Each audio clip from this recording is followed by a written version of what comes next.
Okay, we're just waiting here to make sure that we're live before we get started.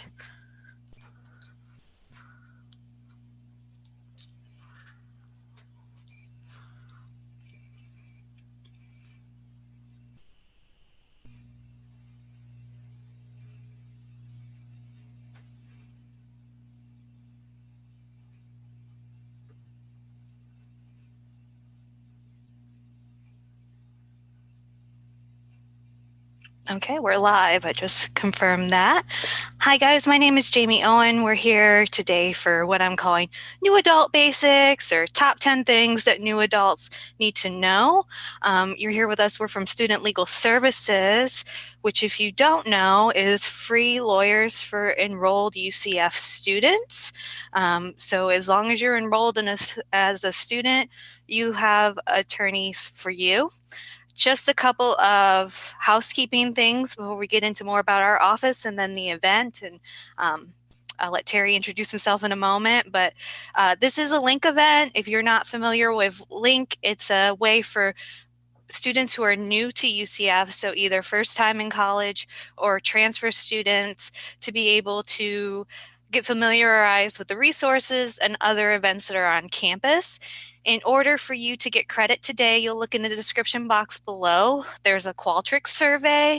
You'll need to fill that out and let me know that I need to send it to Link. I will go ahead and pull that tomorrow morning and then send the data over to Link or Lead Scholars or whoever may need to know that you were here today. And we also have a few other questions. So even if you aren't interested in getting credit for those things, we would ask that you go ahead and fill that out. There's a few other questions of some data that we're interested in or stuff that we're trying to collect because we've been asked to collect it for one reason or the other. And I'd really appreciate it if you would consider going ahead and doing that. You can also let us know in that survey if there's anything else that you're interested in having our office do as a short presentation or a video or anything else that you guys want to see from us. If you have any questions during the presentation today, you just need to go ahead and put them in the chat below. I will be monitoring that, so if you see me looking off from time to time, I'll be looking at that. Our office, again, is free. We help out with landlord-tenant, consumer, traffic, most criminal, uncontested divorces, bankruptcy wills, healthcare surrogates and living wills. So if you guys right now, I know a lot of people are interested in, like, if something happens to me, if I get sick, who will be able to help me out? We're able to help you with those things. We can't make claims against UCF, the state of Florida, another student, and then there's a few other things we don't handle, like if you want to create your own business. So again, my name is Jamie. I'm one of the attorneys here, and I'm joined by Terry, who's another one of our attorneys. Terry, you want to go ahead and introduce yourself? Sure. My name is Terry Ruth, one of the attorneys here, like Jamie said.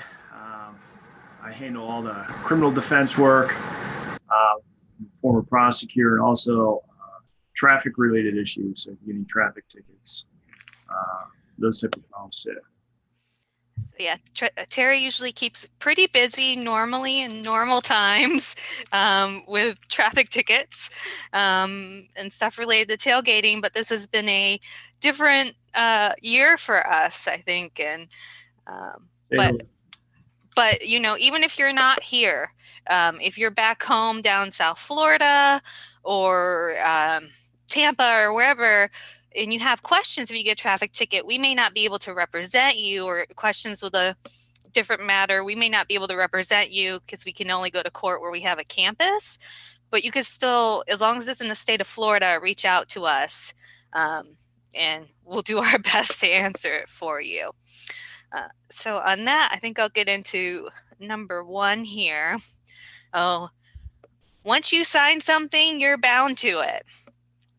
So a lot of times we'll sometimes see students that are like, they've signed a lease. We've seen this a lot this year. A lot of times you renew your lease in the fall for the following year.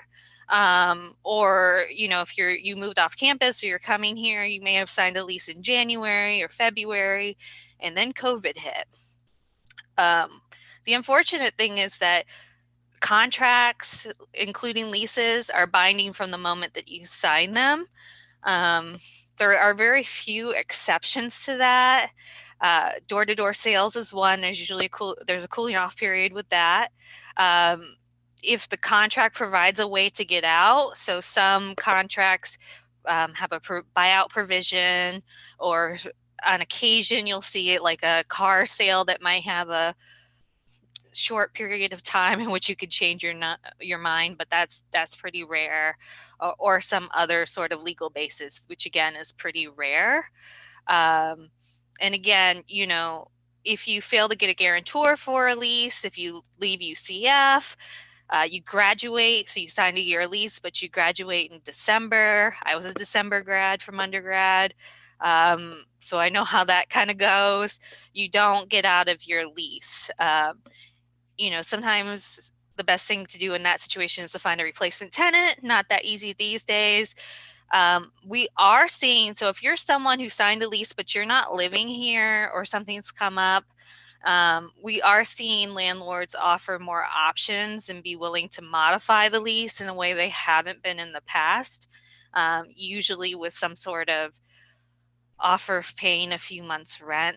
So if you're in that situation, you may have seen on our social media, we've been urging people to consider reaching out to your landlord to see if you can work something out with them. Come see us. We can help you try to proffer something, or something of that nature. But in the normal times, you sign, a lease or some other contract. It could be very difficult to get out of it once you've signed it.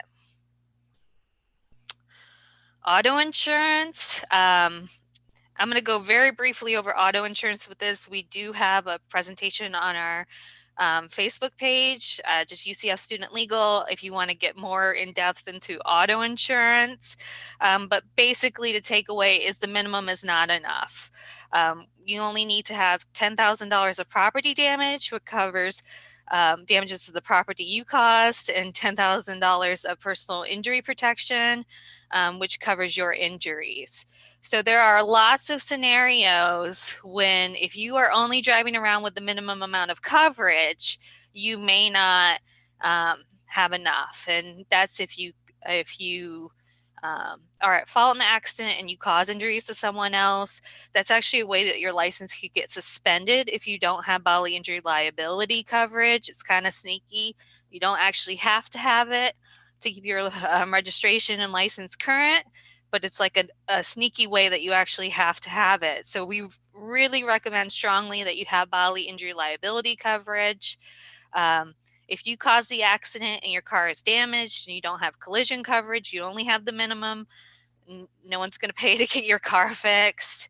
And if you're hit with someone with no insurance, or there's a hurricane, flooding, vandalism, act of God, whatever it is, there's not going to be coverage there for you. And I think Terry probably sometimes sees people that come in that got a ticket from an accident, and then they have a whole lot of insurance questions, and he very promptly sends them over to us to be answered on the civil side. But it's really, if you're just driving around with 1010, at least consider adding on what they call $30,000 combined coverage for bodily injury liability. It's the way they break that coverage up is $10,000 per person, $20,000 per incident. So you'll see that it'll be like $100,000, $300,000, and stuff like that. That's how they kind of break that coverage up. It's really, really important. We see tons of students who end up, they rear end someone. They don't think it didn't seem like a big deal at the time, but then the other person ends up seeking treatment, and then they're getting a notice from the DMV that their license is suspended, and they might have to get SR22 coverage. They might have to pay a bond to get their license back. If the other side's insurance pays out on that claim, they might end up being sued to pay back that insurance, because if the other side has really good insurance, they usually can make a claim under their own, and it just really can um, spiral from there. So it's a really good idea to think about having more coverage. Again, we have a more in-depth presentation that we did back in the spring that kind of goes over coverage more than that, if you're interested. Keep an eye on your credit, or it can cost you. So 1 in 9 people have an error on their credit reports. It's estimated by the FTC. It's probably higher than that. Some employers, especially in financial and security sectors, will check your credit during the hiring process, and it can prevent you from having a job. Basically, credit is a reflection of your risk. And so it's used mostly in the financial context as a reflection of how risky you are to give you a loan and have higher interest or be denied for a loan. But in the employment context, employers will sometimes consider it as if you are willing to take risk, or you're a more risky person. That's why it's also looked in the auto insurance context to get a job. Someone with a lot of outstanding bills or things in collections may be more vulnerable to a bribe or to misappropriate money. That's kind of the way they look at it. Uh, it will it will definitely also cost you money if you have credit issues. Higher insurance, you may not get incentives that people with good credit are offered. A lot of times you'll get incentives to open a credit card, or you'll get a really good rewards card that you can make money on if you do that. You might have to pay more up front when renting. You might have to pay 2 or 3 months of rent up front in some complexes for them to do that. Uh, all sorts of stuff it can cost you money for. The number one way that we do see that students end up having claims are from leasing issues. So if you were leasing last year and you moved out, uh, and you haven't heard from your old landlord about a security deposit, you need to check in with them. Come see us. If you got a claim from that old landlord, come talk to us about it. We can kind of work with you, maybe see if we can help you avoid end up having something on your credit.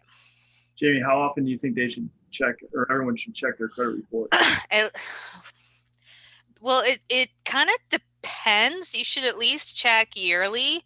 Currently, right now, because of COVID, you can get your credit report through the big three more frequently. In fact, I just called yesterday because we always say call and not to go online to get your report. And I'll hit that in a moment. But it's really easy. You get it free once per year. You don't get your credit score from that. I through both of my banks that I bank with can see my credit score. At least one's once a month they pull it. The other one's like once a week. So I kind of know what affects my credit score and to see that. If you're more interested in credit issues, I'm actually going to be talking about that more in depth in November with Sensible Nights as part of their Adulting 101 series. So we kind of go more into what credit is, how to pull it, how to dispute errors. Of course, come to us. We'll help you with that. What factors kind of go into it, all of that sort of stuff. I think it's the 4th of November, but don't quote me on that. If you look at Sensible Nights on their Adulting 101 series, it's on there. But we say at least once a year. It's probably better if you have another way to monitor it, like looking at your credit score through your bank to see. So I know that if I go and for example, I was interested in what refinancing my student loans would look like a while back. I had to give them permission to pull my credit, and as a result, my credit score went down some. I knew what happened, so I didn't freak out when my score went down like 20 points. But otherwise, it stays usually within the same 10 to 15 points. And then if it were to change, I would know to look at it. So there's different ways you can monitor it. If you're really worried or you've been a victim of identity theft, you can freeze your credit. If you have questions about how to do that, we can help you with that. point you in the right direction. The best way to get it is through annualcreditreport.com. We we recommend Googling annual credit report request form and either mailing that form in or calling to do it. And it's an automatic calling service. The reason why we don't recommend you doing it online is because they ask a lot of really tricky questions. And if you're old, like I am, and you've had things that end up on your credit or for a long time, it might be hard to answer. So one of the questions they asked me is like, what was the month and year I opened a credit card? Well, I've had that credit card for a decade, so I don't really remember when. And there's other services that you can use, but they might come at a cost. And so we usually say take advantage of the free. You don't have to get all three at the same time. You could get one in January, one in May, and one another 4 months from there, and just kind of see, because they do tend to be the same, but some will have some minor differences. Sometimes a collections account will show up on one and not another, but that's not very frequent.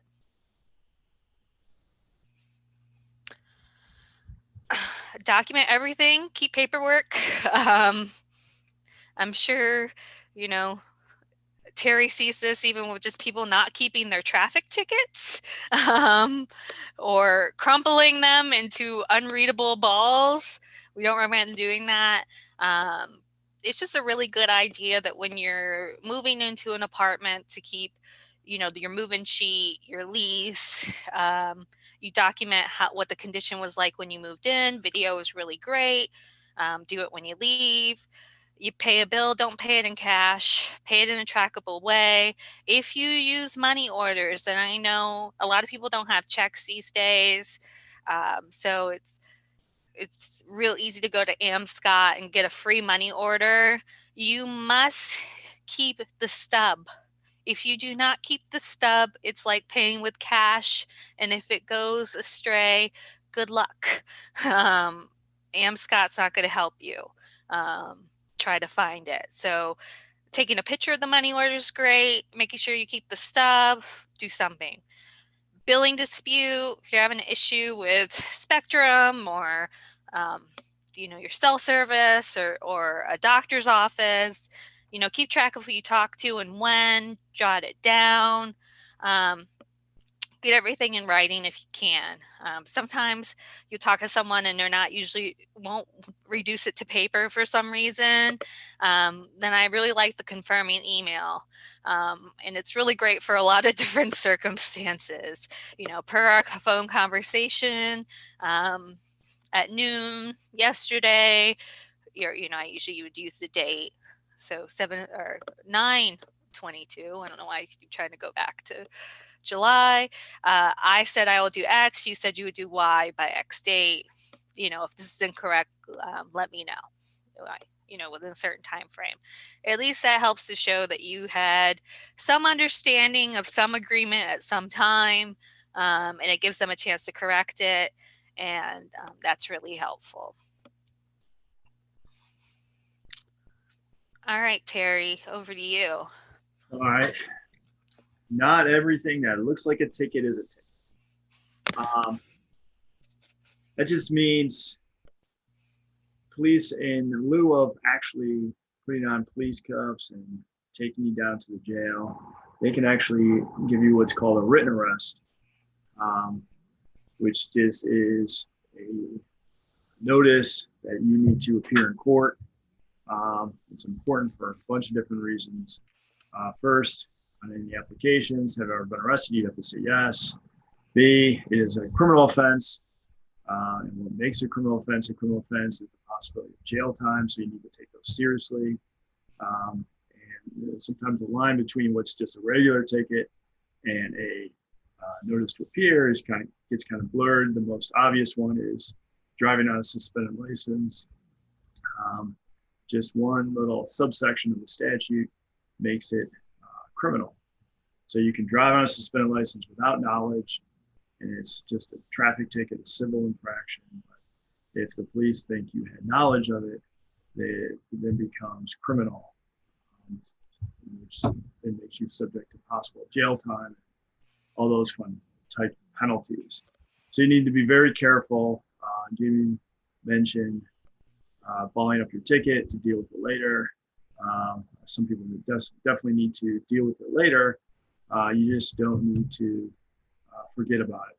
Because if you do, even just a regular ticket, you're going to get your license suspended, and then you face possible criminal charges of driving on a suspended license, depending on who pulls you over.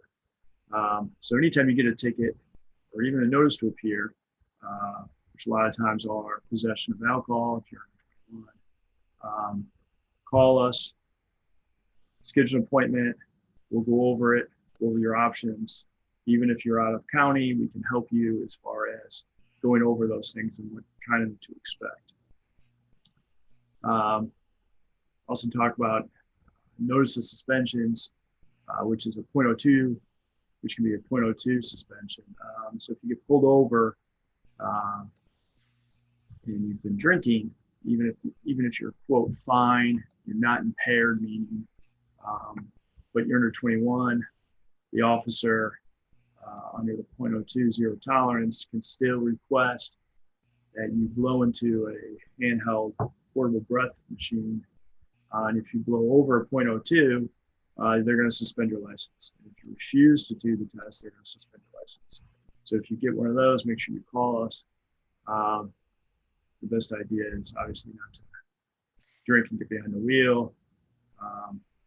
But even if you're fine as far as not impaired, if you're under 21, you're going to have consequences, not just with the state and the DMV, but also with student conduct. Anything with alcohol, especially with driving, is going to get referred to student conduct, and you're looking at hospital. And that's if they're, that's if they're referred, right, by the arresting agency. So right, and UCF PD will always do that. I think that's their firm policy, especially anything alcohol related, especially driving, to refer to student conduct. The other agencies may or may not refer you. Some are aware, some aren't. Some will, quote, give you a break and not refer you to student conduct if something happens criminal. Some will do both. Some will do neither. It just kind of depends. But UCF almost always will do it.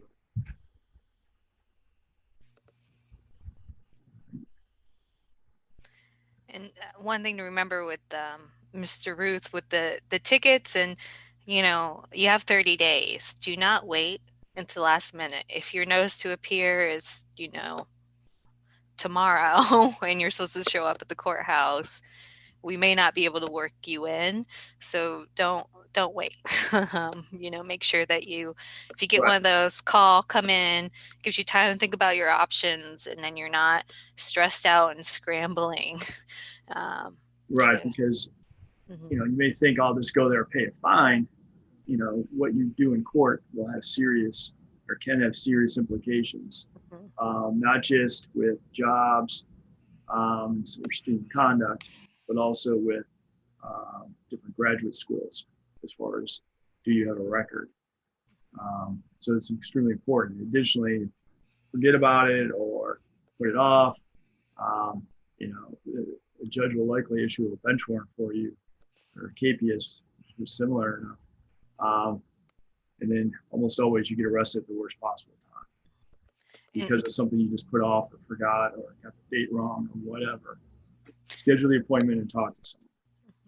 And circle back to something you said earlier, Terry. Isn't it usually worse, the consequences for refusing the blow are worse than getting in trouble for blowing? Especially for that .02 suspension. If you blow over .02, they'll suspend your license for 6 months. If you refuse, it's a year. It's hard to win those administrative hearings because they're held at the DMV by a DMV officer, quote, officer, who's not a lawyer, who's not a judge. So it's an employee at the DMV deciding whether or not you broke a DMV administrative rule. So those usually don't fare well as far as success. Right. Then comes the topic of fake identification. underage students here on campus, all campuses across the country. A lot of bars cater to the college crowd. So it is a lure to then have a fake identification. And there's two different types, really. You have identification of someone that looks like you, that is a real ID. Maybe it's expired, or maybe they just get a replacement. If you present that, have that on you, that is a misdemeanor offense. If you have a manufacturer's license with your picture, with incorrect information, such as your date of birth, that's a felony. So you want to be very careful. UCF Police Department partners with the Sheriff's Office, partners with alcohol, tobacco, firearms. They do stings, undercover stings of the night's pub and the library, with decent amount of frequency because they know these are popular college bars. So be very, very careful. And absolutely, the last line, never give a fake ID to a police officer and expect them to buy it. It won't work.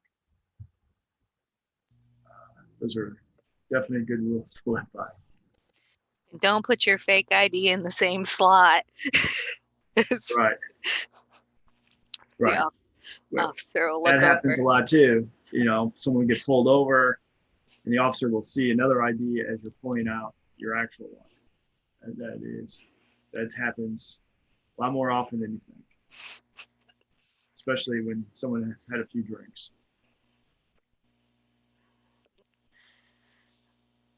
Slow down. Slow down.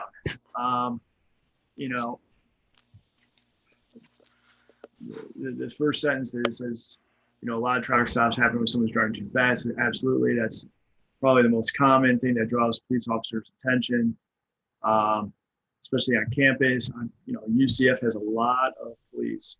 The big campus, especially right now when there's not a lot of activity or things to take their attention away, traffic enforcement is probably pretty high on the list of details.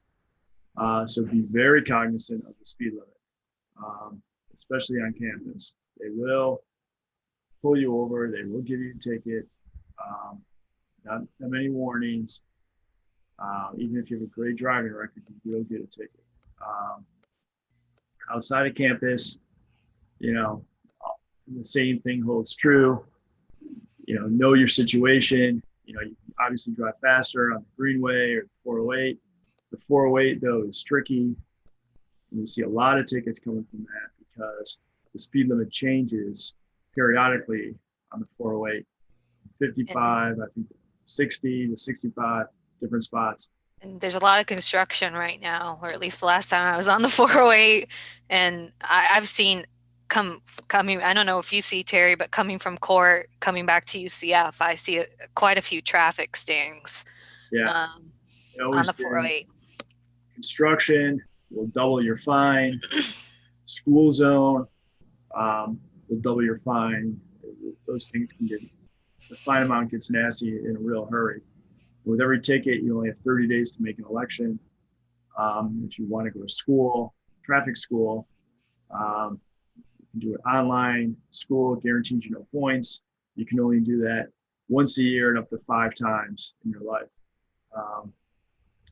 And if you do that, like I said, it guarantees you no points because you get what's called a withhold adjudication, so it's not convicted, and so the points don't go on your record.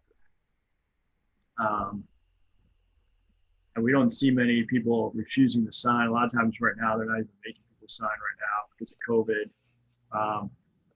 But yeah, the best thing to do when you get a traffic ticket, even a ticket you don't think you deserve, is save the argument, save the evidence.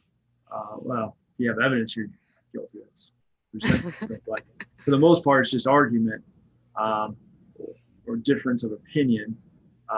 Save that for court because it's hard to convince an officer that the decision they just made, because when they sign the ticket and give it to you, they're swearing to it that they're wrong or that they lied or they made a mistake. It's hard in that moment to convince them otherwise. So save it for court, save whatever you have, come see us, and we'll help you kind of present your defense. You'll probably talk yourself into more than you'll talk yourself out of That, on the side of the road. that does happen, unfortunately. You know, I've had where people just say, just give me the ticket. Because the officer is like, where are you going? What's going on? Give me the ticket. That means the officer is going to give you the highest value ticket they can, and not cut you any breaks, because officers do have the ability to cut you breaks as far as, especially speeding. Speeding, they pull you over, they clock you or pace you at 25 miles over the speed limit, but they do what's called a write down for just 9 miles.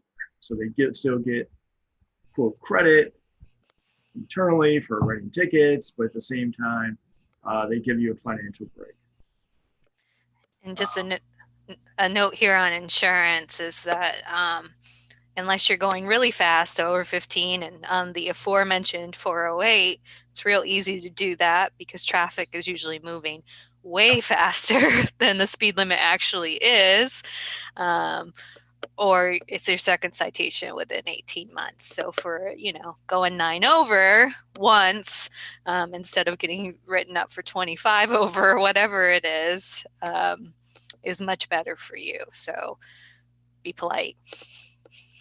And, Yeah, and officers will write down, make notes, argued, had attitude, or was mean, nasty, whatever.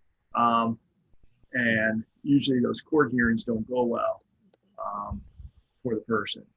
So I think that kind of now rolls over to the next one, which is don't argue with the cop. yeah, especially, I mean, there is a time and place to argue with police, and that's in court. It's definitely not at the side of the road after they've given you a ticket. It's just difficult for them, like I said, to change their mind after they've just sworn to it. Like you got the wrong cop or the wrong car with your laser. There's no way I was doing that. I was just keeping up the flow of traffic. All these things aren't going to convince the officer otherwise. I've seen it argue about the tint. This ticket is BS. I just bought this car. They told me it was fine, and start really getting nasty back with the officer, and then the officer gives them a tint ticket for every window. And granted, those almost never hold up in court, but you still have to deal with them all. So the arguments, police can be wrong. They make mistakes, and the time and place for that is in court to deal with it. Yeah. We know you can do everything quote unquote right and still not have a good police encounter, but if you're polite, you try to stay calm. I know it's nerve-wracking, you're probably angry, but if you could just put that to the side for the moment, and do what you need to do, you can come in and see Terry afterwards and deal with it. Right. Yeah, I mean, being polite doesn't always help you, especially some officers, but it's never going to hurt you. What should someone do if they're not sure if it's a cop that's pulling them over? Well, you can call 911 and just to verify, there's undercover police. It does happen. You always read the news or see on the news or the paper. Someone's arrested for trying to pull over a police officer. So yeah, make sure you pull over in a well-lit area, somewhere public. Gas stations usually good. And if you have any concerns at all, just call 911. They'll be happy to verify whether or not it's a legitimate stop. But start slowing down and indicate that you're not trying to get away, that you're just looking for a safe place. Flashers on are good. Right. Get over in the right-hand lane. There are some, I know from, I drive quite a bit and I don't live close to UCF. So when I am in the office, I'm on the road quite a bit. And I know at least on the 417, there is an officer in a dark colored pickup truck pulls people over. And if I hadn't seen that multiple times and someone in a dark colored pickup truck had tried to pull me over, I would have been like, what's this Dodge Ram trying to pull me over for? So there are those vehicles out there. But if you have questions, you just put your flashers on, you get in the right hand lane and call 911. It represents students that had illegal, red and blue lights on their car. So they're definitely out there. So if you have concerns, especially on marked cars, I've never seen a marked fake patrol car. But yeah, if you have concerns, call 911 and make sure you pull over in a safe, well lit public area. Mm-hmm. Turn the overhead light on if it's dark out. Yeah. That helps to make the officer feel more safe because he can see what's going on in the car, and that helps to make that encounter go better if it can. So. And I know at least at one time, some of the officers were doing callbacks, so they might call you to come back to their vehicle. Just a safety thing when you're pulled over. But I don't think many local agencies are doing that too much anymore. No, I don't think so either. Be overly cautious. I think sometimes the law is broader than we think it is. That's true. Just the name DUI. The D is driving. Driving while impaired, DWI, DUI. All these contain D, driving. But driving isn't necessarily a part of that. The statute says driving or an actual physical control. And so that is meant to include someone passed out the wheel at a red light. They're not driving, but they're still in actual physical control of the car. It has been extended to include you're sleeping in the parking lot, in the driver's seat. Car on, car can be off. Keys in the ignition or keys in your pocket. A lot of most newer cars have a push button. You can still get arrested even for a DUI, even if the car is not on, if you're in the driver's seat. Okay. Generally, the rule of thumb is if you have the ability in one step to turn the car on and move, you can be arrested for DUI. So a lot of people, a lot of probably, but people come out to their car, had too much to drink, don't want to leave, don't have a way home. Although Uber and Lyft have drastically reduced DUIs out there. You can, what I would recommend is sleep in the back seat of the car or put the key fob, keys in a glove box, put it somewhere not on your person, or sleep in the front passenger seat. Do one of those. That way you won't risk getting arrested when you're, quote, trying to do the right thing. Hopefully police will use their discretion, which they do have. Some won't. You hope they will, but it's a dangerous situation. And one probably most people aren't aware of. Yeah, I think we just try to avoid putting, if you're going to go out and there's a possibility that you're going to be drinking. We know some of the traditional things that would be happening this fall are not really occurring with football and some of the Halloween events and things like that. But that there might be a possibility that you're drinking. Just don't drive in the first place. Take an Uber there, an Uber home. Right. And even if you think, listen, I'm fine. I had one beer every 2 hours. So 2 beers in a 4-hour span. I know I'm under the limit.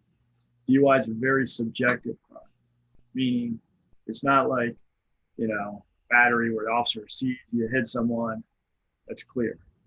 DUI is if the officer thinks that your quote normal faculties are impaired from alcohol. And normal faculties is then the subject of litigation, your ability to drive, think critically, make decisions, and so the officer will have you do some exercises to gauge that. And ultimately, it's their opinion. It's their opinion. So what you don't want is an officer's opinion, who may or may not, have the experience or the ability to gauge what your normal faculties are or whether or not they're impaired. The ability to really change and create serious problems for you.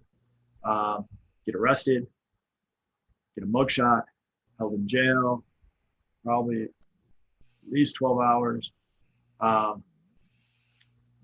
deal with student conduct, possible suspension, Insurance going up. Court, bail, fines, attorney fees.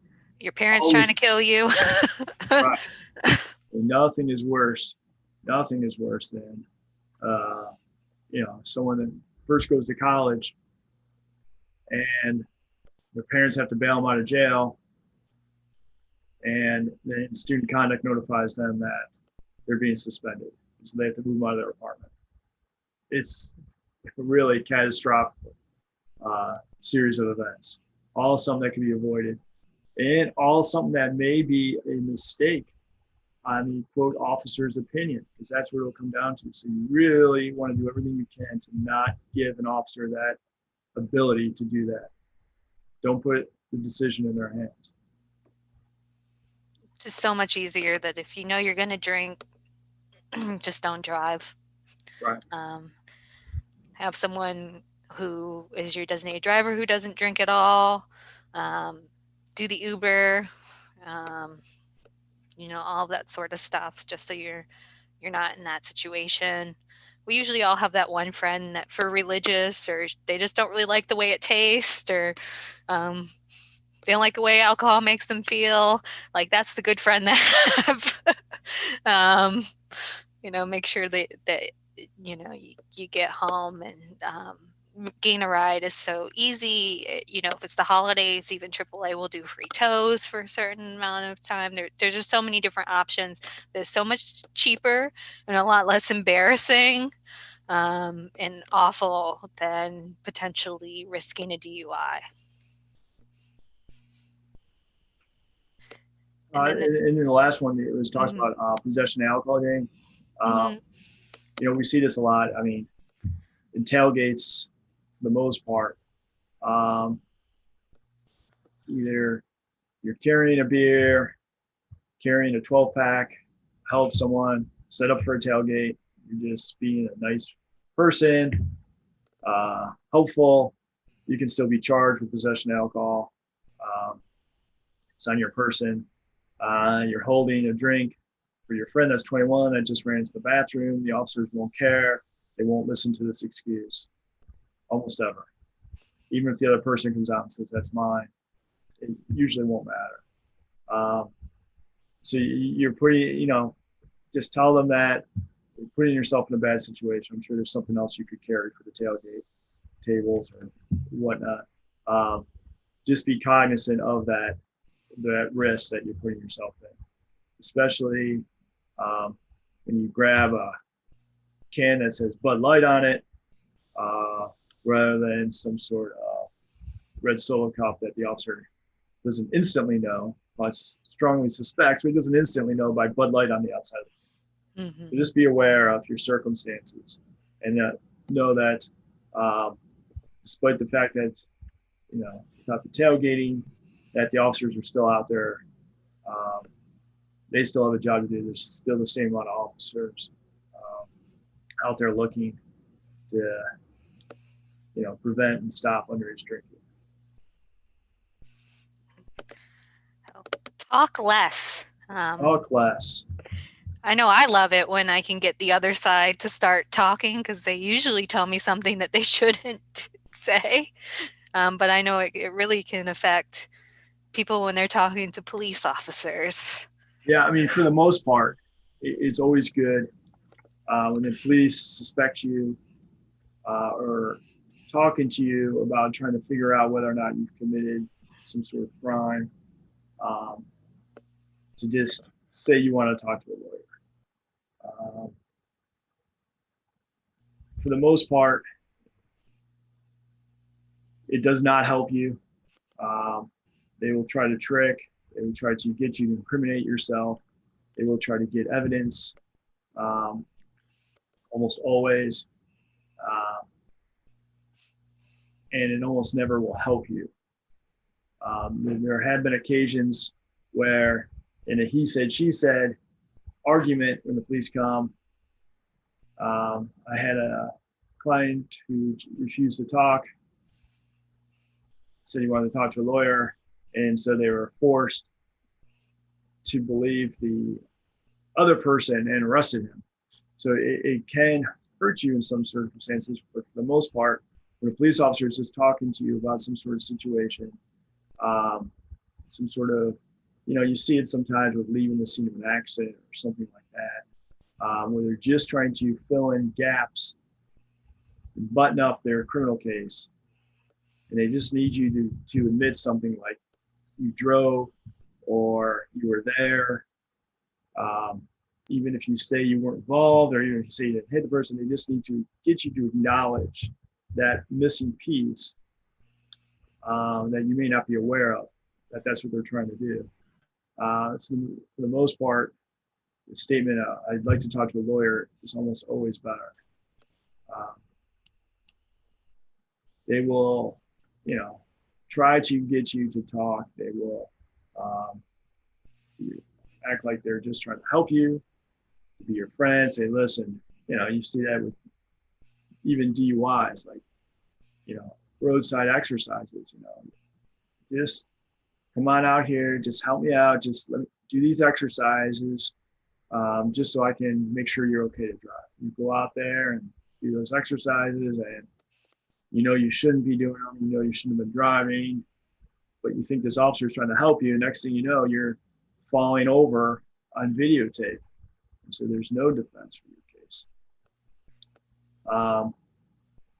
Sometimes you see someone get pulled over and they say, mind if I search your car? I just want to make sure there's no drugs or anything in here. I don't think there are, but how about I just make sure?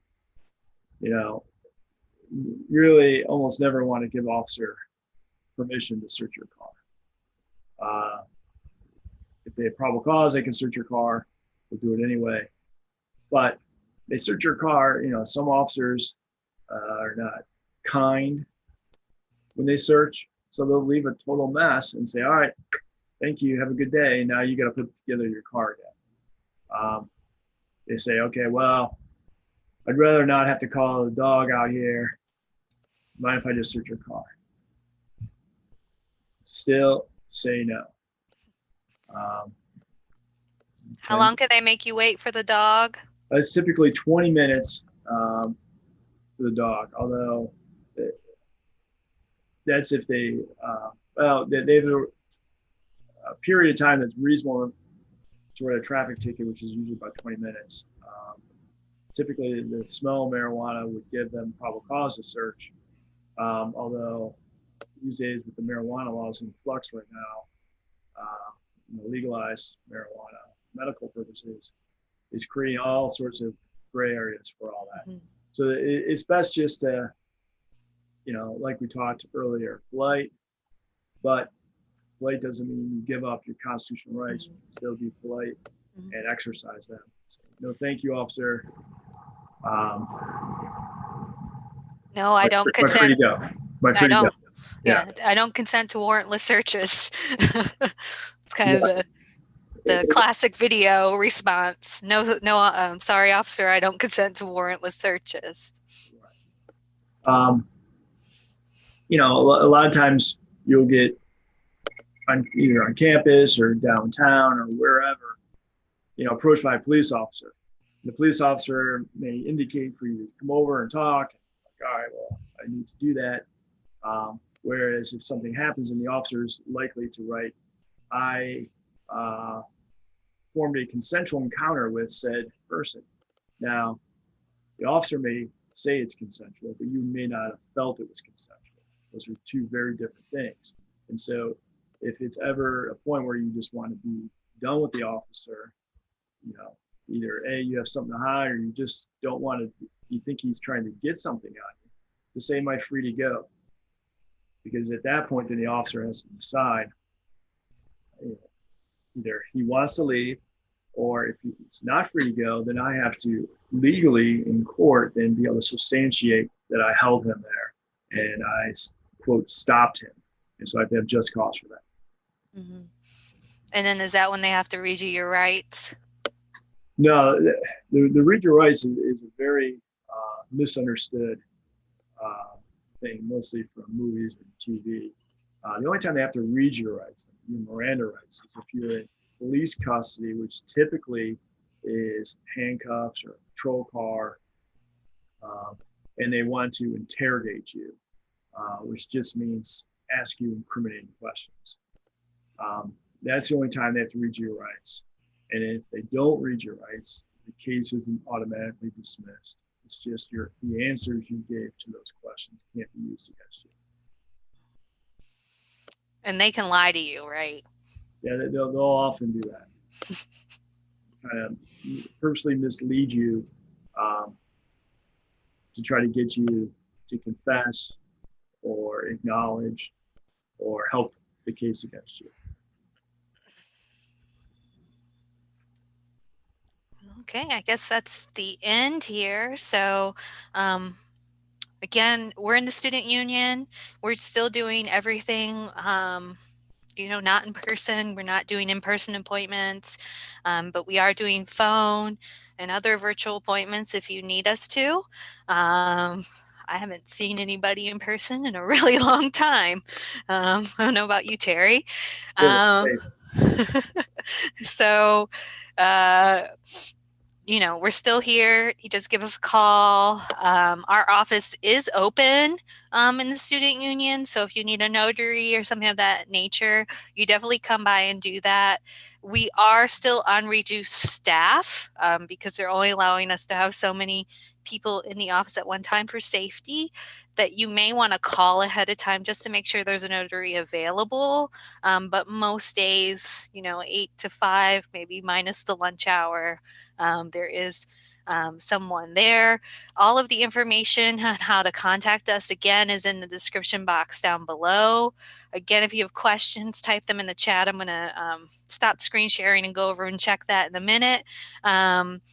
But before then, make sure that you fill out that Qualtrics survey if you want credit for attending this today.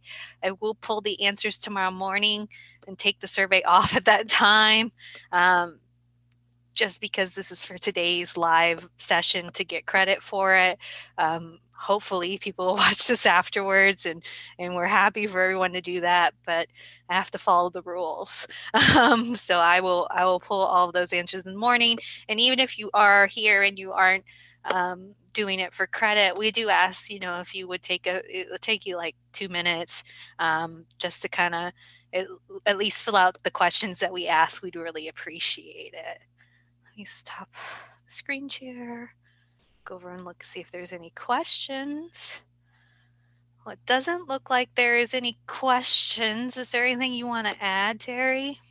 No, if someone does or they want to talk to us about one of these issues, just call, schedule an appointment. We're happy to help. The one good thing about virtual is that we're very available right now. I know Terry isn't as busy as he normally is because people aren't as driving as much, and there's no tailgating and some of the shenanigans that usually happen that first few weeks of classes. Very true. Which is great for you guys in your future. But, we're still here. Again, it doesn't have to be here in Orlando. If it's something that at least happens here in Florida, we can give you at least advice about it and try to point you in the right direction, at least get you started if there's a situation that has come up. So with that, thank you very much. Our next event will be on the 28th. talking about what to do before you sign a lease. I think we've seen that that's been a pretty big issue this year for students. So it will be here on YouTube. There's no event yet created. So we just came up with the date, but I will go ahead and be adding that. If you subscribe to our channel, you'll get notification of it. And it helps us out if you subscribe, so I'd appreciate it. And otherwise, we hope you guys have a great day.